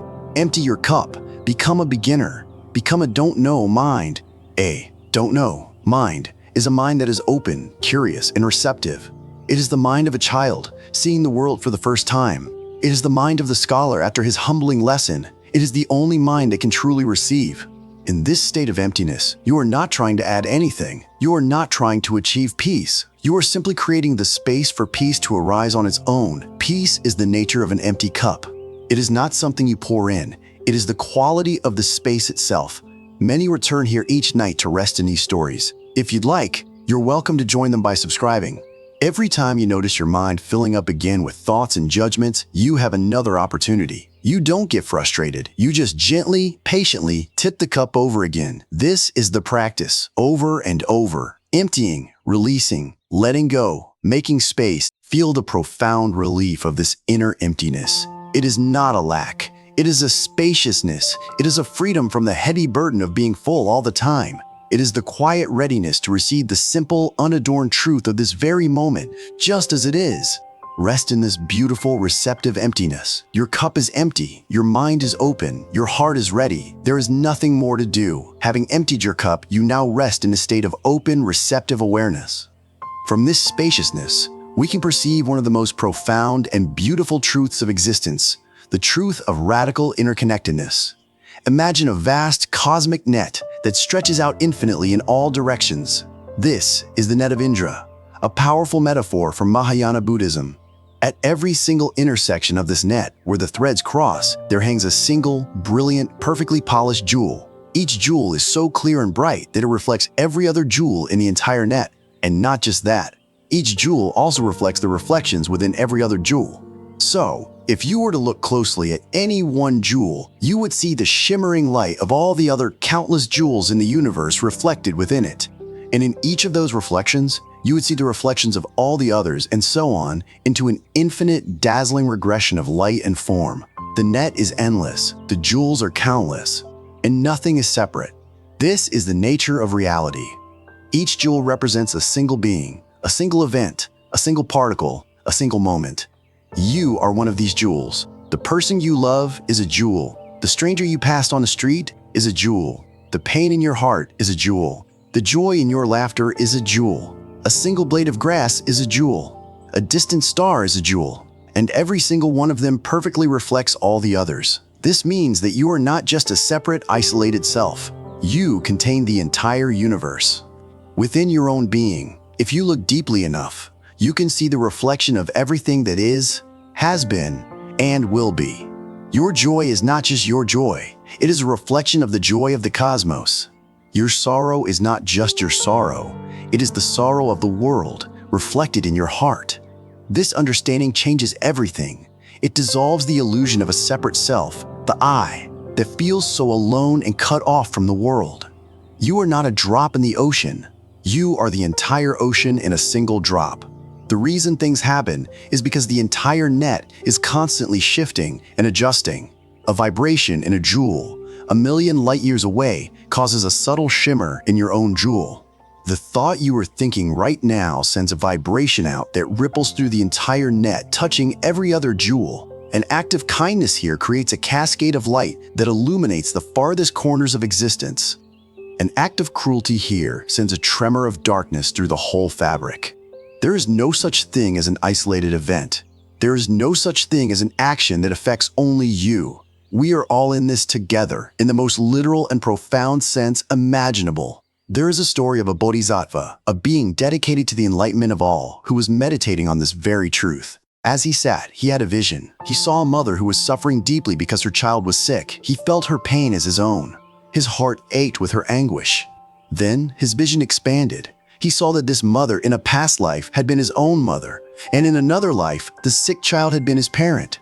And in another, the doctor trying to help was once his sister, and the neighbor bringing food was once his enemy. The web of connections spun out in all directions, through all time. He saw that every being he encountered had, at some point, been his mother, his father, his child, his friend, his foe. They were all his family. He realized that to wish for his own happiness alone was a nonsensical idea. It was like a single jewel wishing to be bright while all the others were dark. Its brightness is the reflection of the others. His happiness was inextricably bound up with the happiness of all. His liberation was inseparable from the liberation of all. When he arose from his meditation, his compassion was no longer a philosophical concept. It was a living, breathing reality. He could no longer look at any being, whether human, animal, or insect, without seeing a reflection of himself, without seeing a member of his own infinite family. This is the state of mind you are invited to feel into now. As you lie here, feel yourself as a jewel in this great cosmic net. Feel the gentle, shimmering connections that link you to everything. The air you are breathing was once in the lungs of your ancestors. The atoms that make up your body were forged in the heart of a star. The peace you are cultivating right now is not just for you. It is a vibration of light that you are sending out through the entire net, a gift to all beings. When you feel a pang of sadness, know that you are feeling a reflection of the world's sadness. And by meeting it with compassion, you are helping to heal the whole net. When you feel a moment of joy, know that you are reflecting the joy of the universe. And by savoring it, you amplify that joy for all. This is not a metaphor. This is the deep structure of reality. The reason things happen is because of this infinite shimmering web of interbeing. Your life is not a solo performance. It is a dance with everything. If this teaching opens something in you, you'll find more just like it here. Let go of the feeling of being small, separate, and alone. It is the great illusion. You are vast. You are interconnected. You are a radiant jewel containing and reflecting all of existence. Rest in this magnificent, dazzling truth. Feel the support of the entire net holding you. Feel the light of a billion other jewels shining upon you, and know that your own light is shining back upon them all. You are home. You are part of everything. As you rest in the vast interconnected light of Indra's net, feeling your place within the whole, we can now explore the nature of identity and the freedom that comes from letting it go. Imagine a single drop of rain born in a cloud high above a great mountain range. It falls, joining with other drops to form a tiny trickle of water. This trickle flows down the mountain, merging with other trickles to become a small stream. The stream has a sense of its own identity. It thinks, I am a mountain stream. I am fast and cold and clear. My purpose is to tumble over these rocks. It flows on, leaving the high mountains and entering a valley. Here, it joins with other streams to become a river. The river is wider, slower, and warmer. The memory of being a cold, fast stream begins to fade. The river thinks, I am a valley river. I am powerful and steady. My purpose is to carve my way through this land and nourish the fields.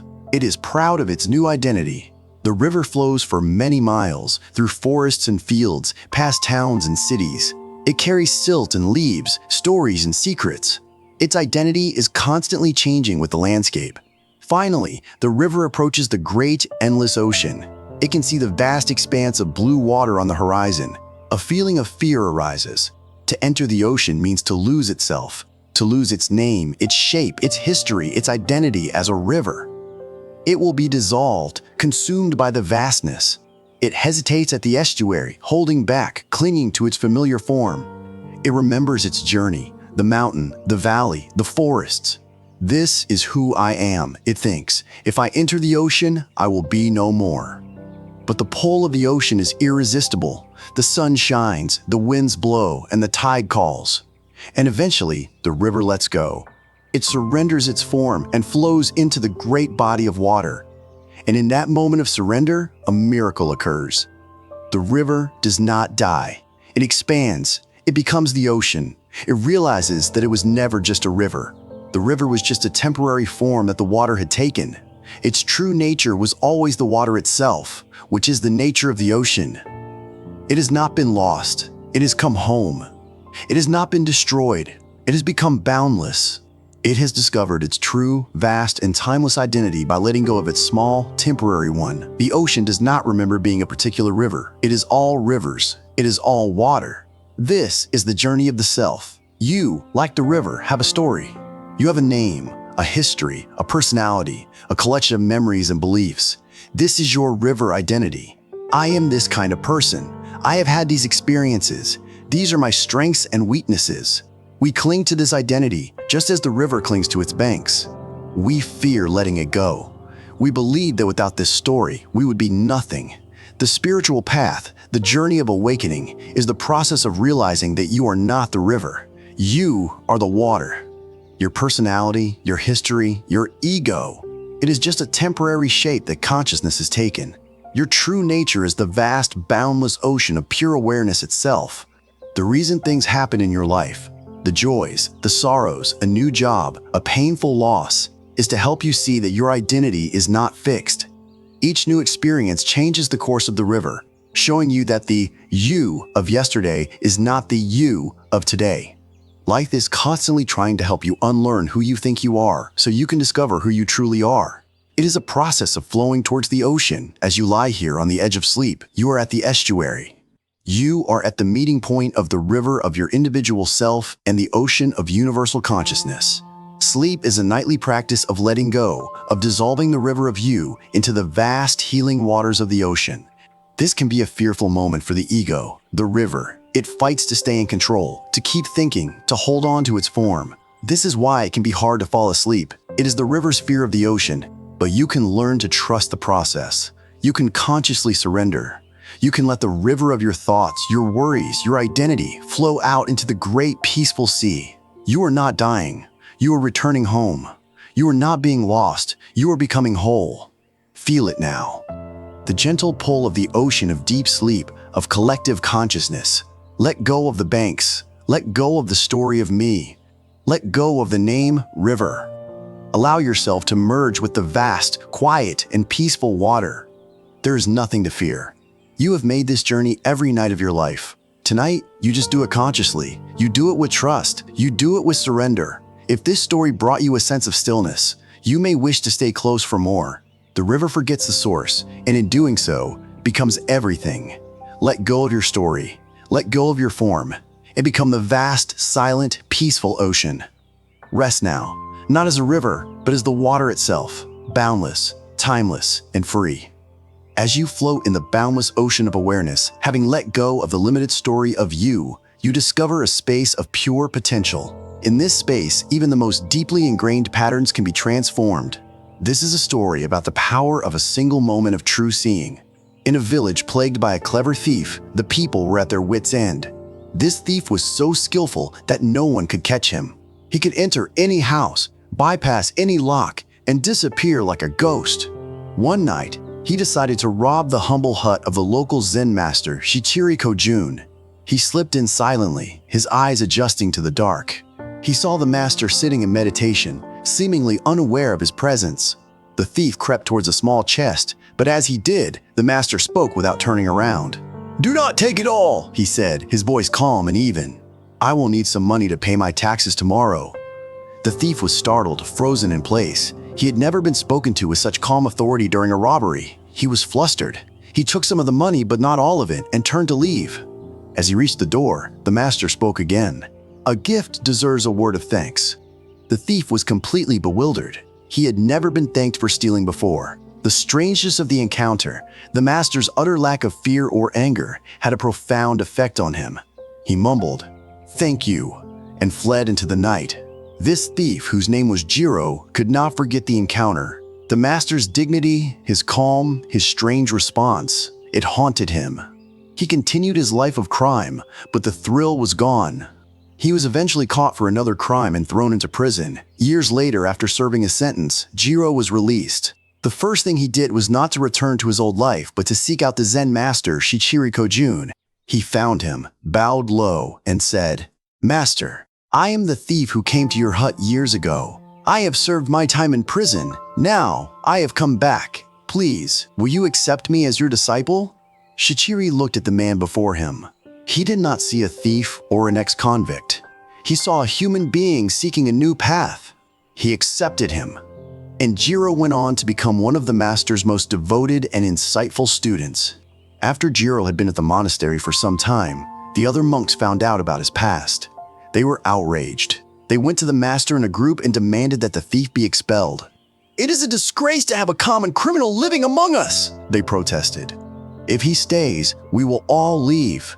Shichiri listened calmly. When they were finished, he said simply, "You are all wise monks. You know what is right and what is wrong. You can go wherever you please to practice. But this man," he said, gesturing towards Jiro, "he does not yet know what is right and what is wrong. He is my brother, and he needs me. If I do not teach him, who will? I will stay here with him, even if it means I am left all alone." The protesting monks were deeply humbled by the master's profound compassion and unwavering commitment. They saw their own judgment and lack of forgiveness in a new, harsh light. They all chose to stay. This story reveals the heart of Buddhist teaching on transformation. First, it shows us that no one is defined by their past. Jiro was a thief. That was his label, his identity, his river. But the master, Shichiri, did not see the label. He saw the person. In his calm, non-judgmental presence, he offered Jiro a single moment of being seen, not as a thief, but simply as a man. That one moment was the seed of Jiro's transformation. It broke the spell of his identity. The reason things happen, the reason you encounter people and situations, is to offer them, and yourself, this same opportunity. Can you see beyond the labels? Can you see the person behind the difficult boss, the annoying neighbor, or the angry politician? Can you see your own inner thief? The parts of you that you judge and condemn with the same calm acceptance as the master? This is the practice of compassion. Second, the story teaches that true compassion is unwavering. The master was willing to lose all his good students to save the one bad one. This is because he understood that the one who is most lost is the one who most needs the light. Your own inner work is the same. You do not only meditate with your good parts, your peaceful, loving, and calm aspects. You must be willing to sit with your thief, your anger, your jealousy, your fear. You must be willing to say, if I do not teach this part of myself, who will? You offer it your unwavering, compassionate presence, even if all the good parts of you protest. This is how true integration and healing happen. You may not be alone in what you're feeling. If you'd like, leave a few words. Someone else may need to hear them. You are not your past mistakes. You are not the labels you or others have given you. You are, in this moment, pure potential. Like Jiro, you can choose a new path at any time. The past has no power over the present moment, unless you give it that power by believing its story. As you rest here, invite your own inner thief to sit with you, that part of you that you feel is unworthy, broken, or shameful. Do not try to fix it. Do not try to expel it. Simply offer it the Master's calm, accepting presence. See it not as a flaw, but as a lost brother or sister who needs your help. Whisper to it, I will stay here with you even if it means I am left all alone. In this radical act of self-compassion, you create the space for profound transformation. You become your own master, and the thief within you can finally come home and become a disciple of your own loving awareness. As you embrace all parts of yourself, the monk and the thief, with unwavering compassion, you may begin to wonder about the destination of this journey. We are so conditioned to strive for goals, to reach a final state of perfection. This final story is about dissolving that very idea. There was once a young seeker who was desperate to find enlightenment. He traveled from monastery to monastery, from teacher to teacher, always asking the same question: what is the path? How do I get there? He studied complex philosophies, mastered difficult meditation techniques, and followed austere disciplines. He learned to sit for hours without moving, to fast for days, and to recite ancient texts from memory. Yet, enlightenment remained as distant as a star. He grew frustrated and weary. His striving had become a heavy burden. One day, he heard of a strange, unconventional Zen master who lived alone by a river. The seeker, at the end of his rope, made the long journey to find him. He found the master not meditating or chanting, but simply washing his potatoes in the river for his lunch. The seeker, full of his years of serious practice, was a little disappointed by this mundane sight. Nevertheless, he bowed and asked his question. "Master," he said, his voice earnest and tired, "I have spent my life searching for the path to enlightenment. I have studied and meditated and fasted. I have done everything I was told. Please, tell me, what is the true path?" The master stopped washing his potato. He looked at the seeker, his eyes twinkling with a playful light. He held up the wet potato. "The path," he said, "is this." The seeker was dumbfounded. That's just a potato. You're just washing your lunch. What does that have to do with enlightenment?" The master smiled, and with a flick of his wrist, he tossed the potato from one hand to the other. "An enlightenment," he said, "is this." He then popped the potato into his mouth and began to chew with obvious enjoyment. He did not say another word. He just continued to wash his potatoes in the river, fully present, fully engaged in the simple, ordinary act. The seeker stood there for a long time, watching the old man. And slowly, like the sun rising, the meaning of the master's profound and simple teaching began to dawn on him. There was no special path. There was no distant goal. The path was this: the act of washing the potato. The path was whatever he was doing in this very moment. And enlightenment was this: being fully present for the experience, tasting it completely, just as the master was tasting his potato. The seeker had been so focused on a future destination called enlightenment that he had completely missed the journey. He had been so busy trying to get there that he had never truly been here. He had treated his life, his practice, his very moments as obstacles to be overcome on the way to something better. The master showed him that there is nothing better. There is only this breath, this moment, this act of being alive. The path is not the means to an end. The path is the goal. The journey is the destination. This is perhaps the final and most liberating reason why everything happens. Everything happens not to get you to some future state of perfection, but to be the path itself.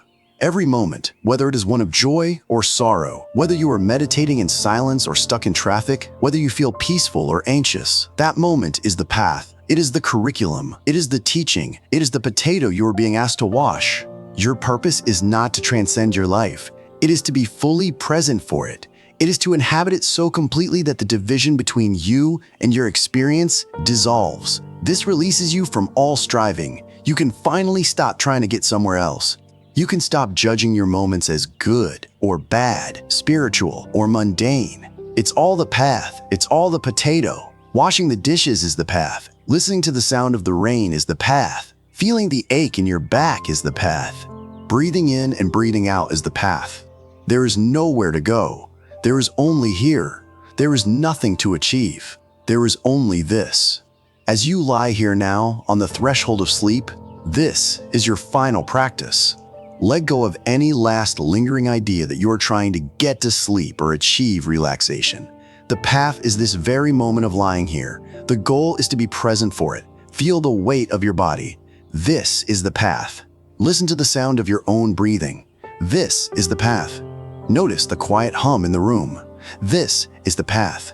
There is no need to rush towards the destination of sleep. The journey itself, this slow, gentle descent into rest, is the whole point. At Zen Buddhism Healing, we believe rest is not something you chase. It's something you return to. And you return to it by being fully here, now. By treating this very moment not as a means to an end, but as the destination itself. You have arrived. You are already here. This is it. Let this profound realization wash over you. A final wave of peace, dissolving all effort, all striving, all seeking. The path is the goal. The journey is the destination. And your destination, right now, is this perfect, simple moment of rest. Let go. You are home. And when you're ready, gently, in your own time, you can return here, to this moment, to this space, or to any of the journeys we've created for you. On this channel, you'll find more stories, meditations, and quiet reflections, each one a different doorway home.